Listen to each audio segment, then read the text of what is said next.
teenage stage, young adult stage, then you have the adult stage. It is all the stages. You could be 60 years old and spiritually mature. Spiritually mature. Spiritually immature.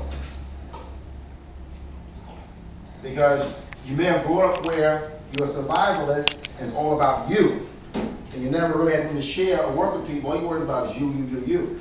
But when God deals with you, we'll go into this, God begins to deal with your selfishness and your other words too. God deals with the word called obedience. God wants to see, will you obey him? Like parents, the more your children obey, the more they get blessed. The more they disobey, the less they get blessed. That's even in God. God is trying to get you on your attention to come out of your head, out of your business, and come to him as your daddy God. And one of the things about Christianity is learning how to submit to God, hear his voice, and obey him. Let me tell you what a spiritually mature person is. A spiritually mature person obeys the voice of God. A spiritually immature person does what they want to do when they want to do it. Like a kid. Kid grows up in the house, into this, into that. You got to train them not to take out the pots. That's how you can't do it. I'm telling you, stop. Smack that hand. You can't take out all the pots. Then they go and turn on the TV. No, you can't turn on the TV. You got to set rules and regulations and boundaries for that child. The child will not, if you don't train your children to submit to authority, they will not prosper, they'll get in trouble. If they don't want to obey your voice, they won't obey the teacher's voice or the police department. I work in corrections. I know. If your parents do not get the child under subjection with their obedience, they will not be successful in life. Because everybody got a boss one way or another. Everybody has a boss.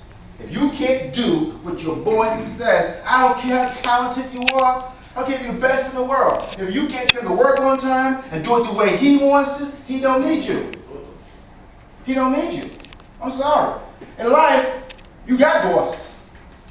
Some people say, I'm my own man. I don't listen to nobody. Hey.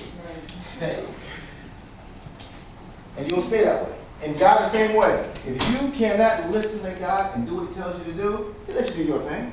Do whatever you want to do. But this is how God does it. I love about God. This is what God does.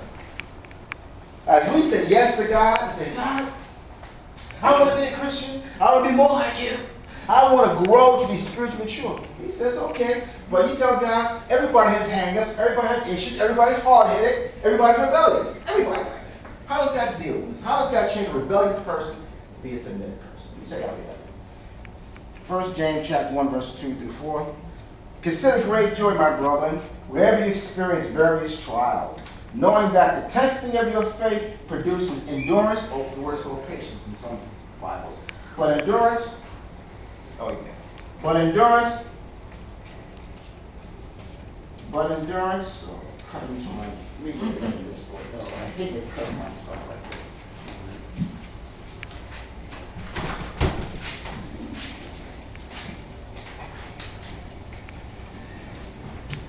There we go. James chapter 1, verse 2 through 4. My brother, count all joy when you fall into divers temptation, King James, knowing this, that the trying of your faith worketh patience. But let patience have her perfect work, or perfect means maturing work, that you may be mature and entire, wanting nothing. What does God do? God allows you to go through creative misery. Because everybody knows we're born rebellious. We do our own thing. So God says, like a good parent, I'm going to begin to put boundaries on you.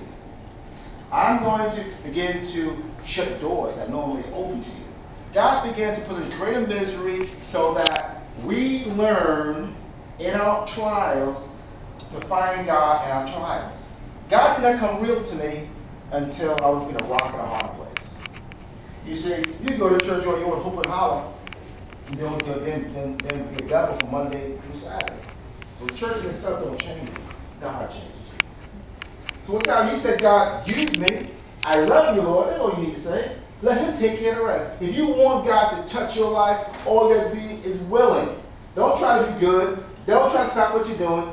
He will stop what you're doing. God will put you in a rock and a hard place. Take away all your props, everybody you're leaning on, all your skills, all your friends. It gets you to a place where it's just you and him. Just you and him. We can't go to mom or your dad or your friends. And if God don't move, you're going to be stuck in that mess. Then there's something called reality. It says, Lord, if you're real, touch my life. God, if you're real, move my circumstances. Lord God, that's what he gives theology, right? My spiritual mother just said.